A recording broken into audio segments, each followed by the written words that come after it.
Okay, we will bring you more clarity on this next breaking. In just a second, we'll have a reporter join us.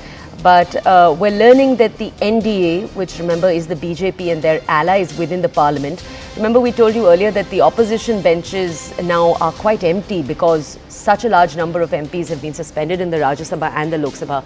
But the NDA, which is the BJP and their allies, it seems that there is a plan for the MPs to stand to show respect to the Vice President. You might remember the big takeaway, one of the big takeaways yesterday, and one of the more controversial points that took place yesterday was a video went viral of a Lok Sabha MP, Kalyan Banerjee, reportedly mocking Jagdeep Dhankar, the Vice President, in a video outside the Parliament. He was standing with a number of other suspended MPs and reportedly mocking him. That video went viral. Now this seems to be an act of respect, but my colleague Payal will tell us much more about the motive here in just a second. Payal is with us right now. Payal, can you just tell us more about the proposed plan, please? To the Vice President of India, after the TMC MP was seen insulting and mocking him, the government has decided that all the NDA MPs will in fact stand for an hour in his respect and say that they hold utmost respect for him for the office that he really occupies as well. And that's the reason, as a mark of respect, they'll stand for an hour in Rajya Sabha when the Rajya Sabha resumes again at 11:15.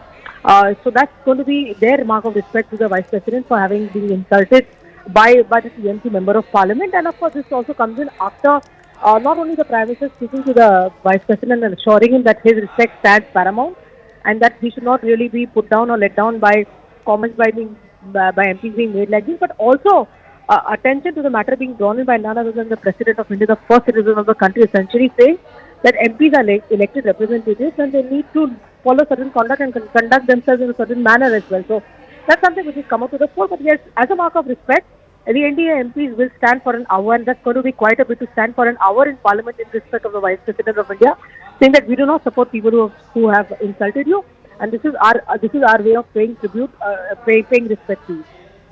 Okay, Payal, we know that so far more than 100 MPs have been suspended from both houses, all of them from opposition.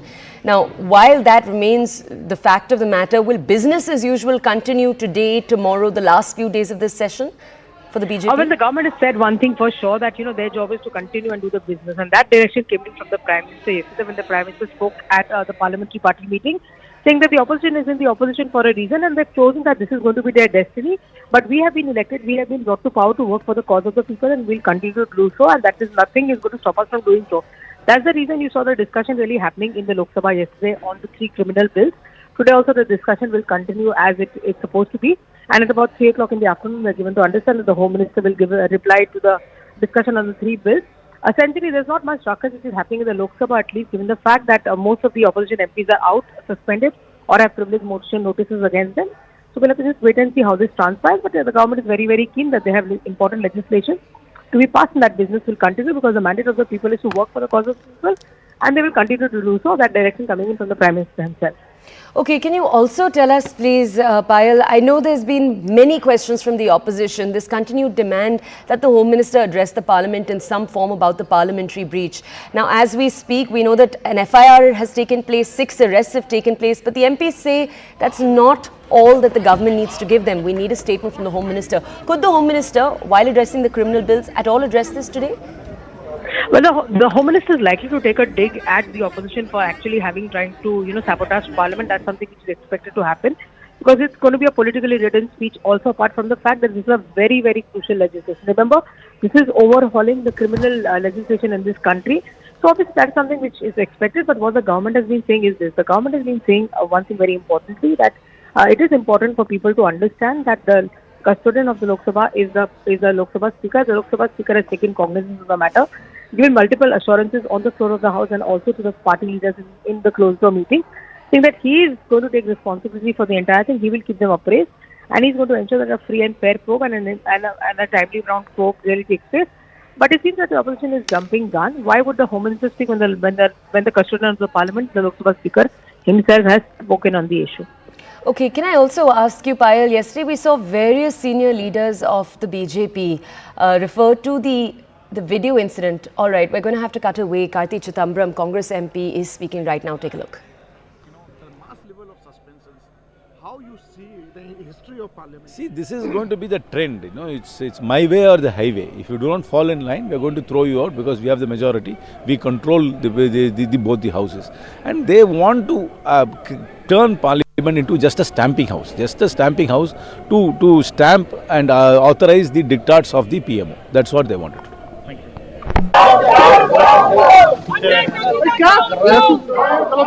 Okay, as you can see on your screens right now, opposition MPs continuing to protest outside the parliament. We'll bring you more context on this, but these are developments that have been playing out since yesterday. Let's bring you updates on all of the developments we've seen since yesterday. Remember, on December 13, 2 men, evidently aided and abetted by 4 others outside, jumped onto the benches from the visitors' gallery and released pressurized smoke. That's the breach that has led to this domino effect.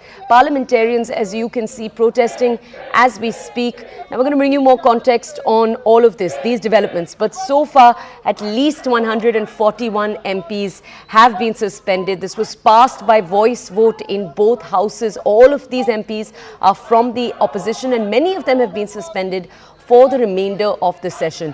The last time such a large number was suspended was back in 1989 when Rajiv Gandhi's government suspended 63 MPs, but that number pales in comparison to the 141 plus that we are talking about right now. Now, what has taken place in the parliamentary breach and the investigation so far? Number one, in FIR, 6 arrests have been taking place, but MPs continue to say that that can't be it. They continue to say that it's their duty to demand answers. Now, slogans have been shouted in the last few days. Placards have been waved. The placards in particular, particularly the placards in the well, is something that the speaker in both houses has taken, has pointed out that should not be allowed. You even had a few MPs on Monday trying to clamber onto the speaker's dais. That kind of behavior is what has been called out again and again.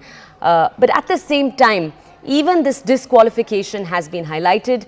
Now, it's important to point out that there is more context to all of this. As we speak, the BJP's numbers in the House of Parliaments are both rock solid. And we'll bring you more context on that because the opposition's main contention right now is that this period is being used by the BJP and by the NDA government to pass specific bills, and that it's the passing of those bills that is being made way for by the suspension of these parliamentarians. What are these bills? There is, for example, the communication bill, the 3 criminal bills that you'll have the Home Minister speak on later today. It's these changes that the opposition says that they've been removed to make way for. Now, we'll bring you more context on all of these developments. That was a quick summary. Remember, yesterday, the opposition INDIA meeting also took place. At that meeting, you had all of the senior leaders pretty much of the INDIA alliance. So right from the TMC Chief Minister of West Bengal, Mamta Banerjee, Uddhav Thackeray from the Shiv Sena in Maharashtra, MK Stalin from down south in Tamil Nadu. So chief ministers from across the country, Arvind Kejriwal, all of them came together. And it's interesting. One of the things our reporters were pointing out was the fact that despite that these suspensions had taken place in those last few hours, that was one highlight, but there were several agenda points on the opposition INDIA meeting when it took place yesterday.